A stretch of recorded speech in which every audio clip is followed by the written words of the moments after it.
বাস থামেন। খুব সুন্দর জিকির আওয়াজ হচ্ছে, থ্যাংক ইউ। দেখবেন বুকের ছাতা ফেটে যাবে। এতগুলি মানুষ আপনারা যেরকম ভাবে লা ইলাহা ইল্লাল্লাহ বলছে, আমাদের সাদাপুরের 3 জন মহিলা যদি জরকা করে জিকির করলে উপকার 2টা হয়। কয়টা? বাংলাদেশের মানুষ হচ্ছে নগদ বিশ্বাসী, যে নগদ জপা হাত পেতে নেওয়ার বাকির কাছে সৈন্য থাকে। নগদে যদি কোটিও আপনার বাকির যদি কোটিও নাকি থাকে, বাঙালির দরকার নাই। আর নগদে যদি আলকাতরা দেয়, নতুন জামাই নেয়। জিকির করুন লা ইলাহা ইল্লাল্লাহ, আসিয়া করে প্রেম খেলা, ফেরাউন দেয় তারে কতই জ্বালা। আল্লাহর আরশ থেকে হুকুম এলো, খুইলা দেও স্বর্গের তালা। লা ইলাহা ইল্লাল্লাহ, ফেরাউন বলে ও গো বিবি, তুমি আমার অর্ধাঙ্গিনী। আসিয়া বলে ও গো স্বামী, আমি তোমার অর্ধাঙ্গিনী। তোমার আমার সৃষ্টি কর্তা তারে কেন মানো না। লা ইলাহা ইল্লাল্লাহ, লা ইলাহা ইল্লাল্লাহ, লা ইলাহা ইল্লাল্লাহু মুহাম্মাদুর রাসূলুল্লাহ। সকলে পড়ুন সাল্লাল্লাহু আলাইহি ওয়াসাল্লাম। গারুলগাতি কবরস্থান ঈদগাহ মাঠ উন্নতি কল্পে আজকের এই তাফসীর মাহফিলের সম্মানিত সভাপতি সাহেব, আজকের এই জালসার প্রধান অতিথি, বিশেষ অতিথি সহ প্রধান বক্তা সহ সর্বকালীন সর্বযুগের শ্রেষ্ঠ সন্তানেরা, হযরত উলামায়ে কিরাম, দিনদার পরহেজগার আল্লাহওয়ালা ভাইরা, পর্দার অন্তর আড়ালে মাহফিল শুনবার জন্য পর্দা করে বসে আছেন আমার পর্দা নিচে মাথার মুকুট মা ও বোনেরা, আমার ছোট্ট চিনহের ছোট ভাইরা, সমবয়সী চিনহের সমবয়সী বন্ধু, আমার মুরব্বী বাবাজিরা, সকলের উপরে রইল আমার আন্তরিক অভিনন্দন। সর্বপ্রথম সেই মহান আল্লাহ তাআলার লক্ষ কোটি শুকরিয়া এবং প্রশংসিত, যিনি আপনাকে আমাকে মনোনীত করে কোরআনের মাহফিল বেহেশতের বাগানের মধ্যে আসা এবং বসার সুযোগ করে দিয়েছেন। তাতে আপনারা খুশি না বেজার? আচ্ছা, যারা এখনো আসতে পারে না, শুয়ে পড়েছে অথবা শোয়ার জন্য প্রস্তুতি নিতেছে অথবা ফেসবুকের মধ্যে লিপ্ত আছে, ওনারা খুশি না বেজার? জোরে বলুন, জোরে বলুন।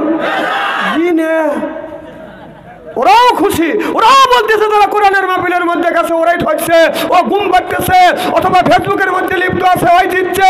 আমি বলি তোর বাপদাদা 14 গোষ্ঠী কোনোদিন ফেসবুক কাটে নাই। ফেসবুক কাট, কোরআনের একটা হক আছে, মাহফিলের একটা হক আছে, এলাকাবাসী একটা হক আছে, আলেম ওলামার হক আছে, বিদেশি ভ্রমণের হক আছে। হক তুমি নষ্ট করেছ, এর জন্য আল্লাহর কাছে জবাবদিহি করতে হবে। চিল্লে বলো ঠিক কিনা? এখন তো ঠিক কবে না, একটু আগে কি করে আসলে রাস্তা যায়? হ্যাঁ,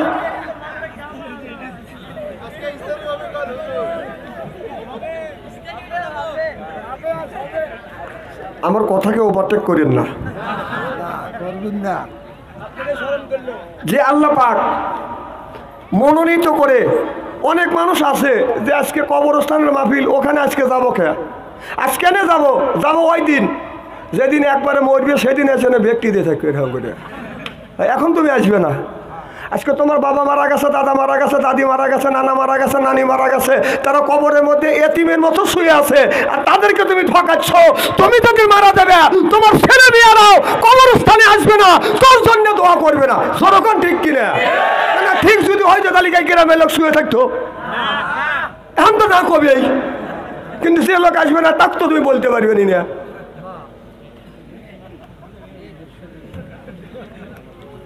ওদের চাইতে আল্লাহ লক্ষ লক্ষ কোটি কোটি গুণ দয়া করে মায়া করে কোরআনের মাহফিল বেহেশতের বাগানের মধ্যে আসা এবং বসার সুযোগ করে দিয়েছেন। সকলেই সমস্যারে উচ্চ কণ্ঠে বলুন আলহামদুলিল্লাহ। মানবতা মুক্তি দূত আখিরি নবী, এমন একজন নবীর উম্মত করে পাঠাইছেন। এই নবী উম্মতের ব্যাপারে হা বলে হালাল হতো, না বলে হারাম হতো, পা ফেললে আর সে আজিমে যাইতো। সুবহানাল্লাহ, একটু জোরে কর। সেই নবীর উম্মত, আমার নবীর দাম আর মর্যাদা আমাদের চাইতে একেবারেই কিন্তু কম না। এই নবীর উম্মতকে যদি আল্লাহ দোজকে দেয়, নবী আমার শাহাদত আঙুল ইশারা করে বলবে, ইয়া আল্লাহ, তোমার যেই বান্দাকে জাহান্নামে দিচ্ছ তোমার ওই বান্দা হলো আমার দলের লোক, আমার দলের কর্মী। আল্লাহ বলবে, ফেরেশতা দাঁড়াও, আমার যেই বান্দাকে জাহান্নামে নিয়ে যাচ্ছ ওই বান্দা হচ্ছে আমার বন্ধুর দলের লোক, আমার বন্ধুর দলের কর্মী। হ্যাঁ ফেরেশতা, আমি আল্লাহ আমার অর্ডার ক্যান্সেল করে পুনরায় অর্ডার দিলাম জাহান্নাম নয়, জান্নাত পর্যন্ত পৌঁছাবে। সেই নবীর দল করার জন্য কারা কারা রাজি? দুই হাত দান করে তাকবীরগুলোর সাথে দেখান তো দেখি। নারে তাকবীর! আল কোরআনের আলো, আল হাদিসের আলো, আলেম ওলামা সেখানে, পীর বুজুর্গ সেখানে। নারে তাকবীর! এই মুহূর্তে হয়ে গেলাম আমরা নবীর দলের লোক, নবীর দলের কর্মী। দুনিয়ায় যতগুলি নেতা আছে প্রত্যেকটা নেতার কর্মী, নেতাকে জানাই ওয়েলকাম, স্বাগতম, শুভেচ্ছা। আমরা উল্লাপাড়া থানা গারলগাতি গ্রাম থেকে নবীর প্রতি জানাতে চাই লক্ষ কোটি দরুদ ও সালাম। সকলেই পড়ুন সাল্লাল্লাহু আলাইহি ওয়াসাল্লাম। সর্বপ্রথম জানতে চাই আমার ভাইয়ের, আপনারা সকলেই ভালো আছেন? আচ্ছা, যেই লোকেরা ওই রকম খাওয়ার দাওয়াদের মতো করে বসছে, তোদের একটা লোকের সাথে তো বোর সাথে মিল নাই। কোরআনের মিল আছে, সকালবেলা মিল হয়, রাইতে আবার দরগা হয়, এই জন্য এরকম ফাঁকা ফাঁকা করে বসে। ঠিক আছে, দেখছেন? আমি যে বললাম ভাই বলে যে হ্যাঁ কাকু তো কথা ঠিকই কইছে, বোর সাথে সকালে দরগা হয়, রাইতেই মিল হয়, রাইতেই দরগা হয়, সকালবেলায় মিল হয়। এই জায়গা এইভাবে কি কোরআনের মাহফিলে মানুষ বসে?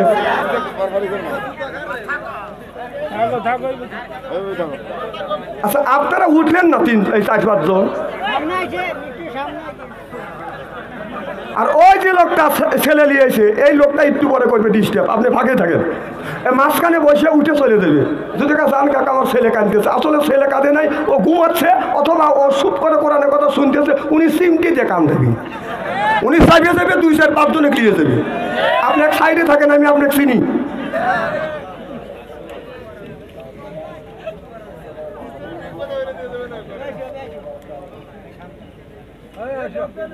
এটা বেহেশতের বাগান, কোরআনের মাহফিল। সুবহানাল্লাহ জোরে কর। যে আপনার রসুল বলেছে এটা বেহেশতের বাগান, তোমরা যদি দুনিয়ায় কোথাও যদি বেহেশতের বাগানে পাও ওখানে তোমরা বসো। আল্লাহ কি বললেন? ইজা কুরিআল কোরআনু ফাসতামিউ লাহু ওয়া আনসিতু লাআল্লাকুম তুরহামুন। যেই জায়গাতে এই অবস্থা কোরআনের কথা আলোচনা হয় ওই জায়গায় আল্লাহর রহমত বর্ষিত হয়। সুবহানাল্লাহ জোরে কর। আমার ভাইয়েরা, আমার আল্লাহর একটু রহমত হরিণের উপরে বলে হয় এটা বেগুনা, হরিণের উপরে বলে হয় বাদান আপনার কস্তুরি সুগন্ধ, ঝুনুকের মধ্যে বলে হয় এটা হলো মণি, সাপের মাথার উপরে বলে হয় বাদান আপনার সাপের মণি, ঝিনুকের মধ্যে পড়লে ওটা বাদান মণি হয়। আল্লাহর এক বিন্দু রহমত কোন বান্দার উপরে যদি পড়ে ওই বান্দা হয় আল্লাহর ওলি। আল্লাহর ওলি লা আল্লাকুম তুরহামুন।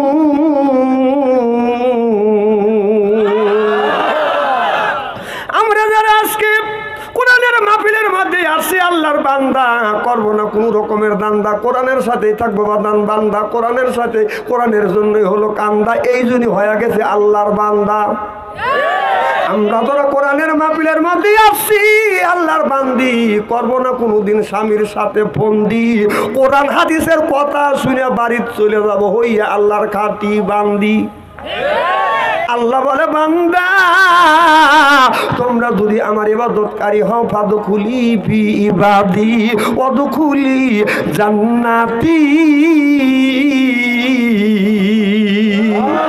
আল্লাহ বলেন ইবাদতকারী যদি হও আল্লাহ আদর করে করে জান্নাতে নিয়ে যাবে। যদি বলেন হুজুর আদরটা কেমন হবে? আপনার আমার বাড়ি যদি বাদান আসে, বাদান কুটুম চাটুম আর সুটুম, কুটুম যখন আসে, আত্ম যখন আসে, মেহমান যখন আসে, আমরা করি বাদান আদর। এরপরে মেহমান মনে করে আমার বড় কদর, পাইরে দেয় বিদেশি চাদর, আত্ম মনে করে হায় রে আমার কদর। এরপরে আনে বাদান খানা, একটা তো ডাক না ছাড়া না, খাবারের পরে দেয় বাদান দই, খায়া তো বাদান হইসই, তারপরে দেয় পেপসি কোকো কোলা, খায়া তো মনের মধ্যে দেয় দোলা, তারপরে খায় বাদান পান, মনের মধ্যে আসে বাদান গুনগুনানি গান, তারপরে খাই এক খাবলা হাকিমপুরি শ্রদ্ধা, শরীর তার গামে যায়, বুঝয় আমি বড় মর্দা। এখন তো ঠিক কবি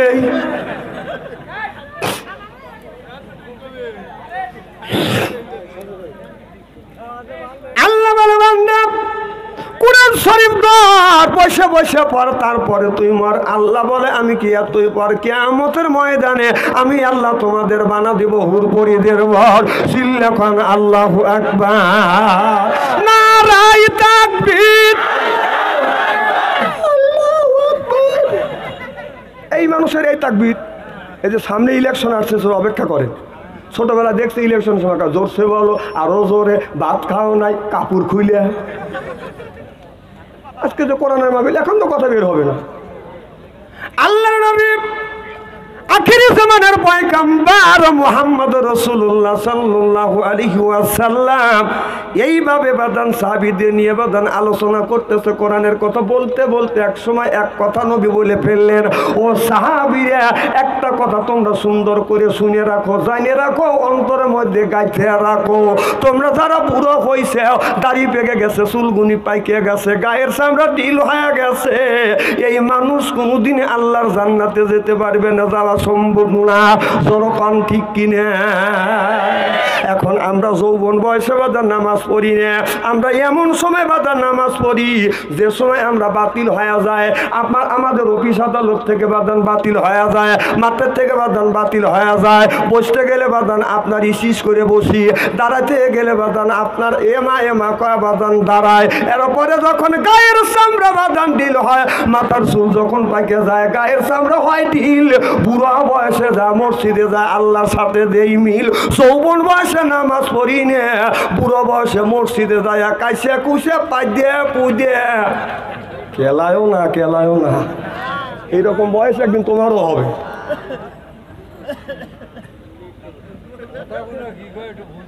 হ্যাঁ, এই তো আমার ভাই বুঝতেছে। কোন সময় মানুষরা মসজিদে যায়, যে সময় বাড়ির থেকে বাতিল, বউ দেখতে পারে না, বেটার বউরা দেখতে পারে না, কথা বুঝতেছেন না। ওই বুড়ো তো বাদান প্যার প্যার করে, তখন বলে তুমি মসজিদে যাও। ওই বুড়ো বাদান মসজিদে যায়, ইমাম সাহেবেও অবস্থা করে। ইমাম সাহেব 7 দিন পরে একদিন বাড়ির যা কিসের লেগে যা তুই জানিস না? ওর কি বউ বাল বাচ্চা নাই? বউ বলার তো হক নাই। উনি সুবহানাল্লাহ সুবহানাল্লাহ কে রে, মজম আজান দিয়ে কোনে যায়, মজম আজান দিয়ে কোনে যায়, তোর কি? ও ঠিক মতো আজান দিচ্ছে, আইসে নামাজ পড়। ওই সময় মসজিদে যাই, যৌবন বয়সে নামাজ পড়ে না, যখন আপনার রুকু দিতে পারে না, সিজদা দিতে পারে না, সিজদা দিলে বাদান পাই দিয়ে ভালায়, কেলায়ও না।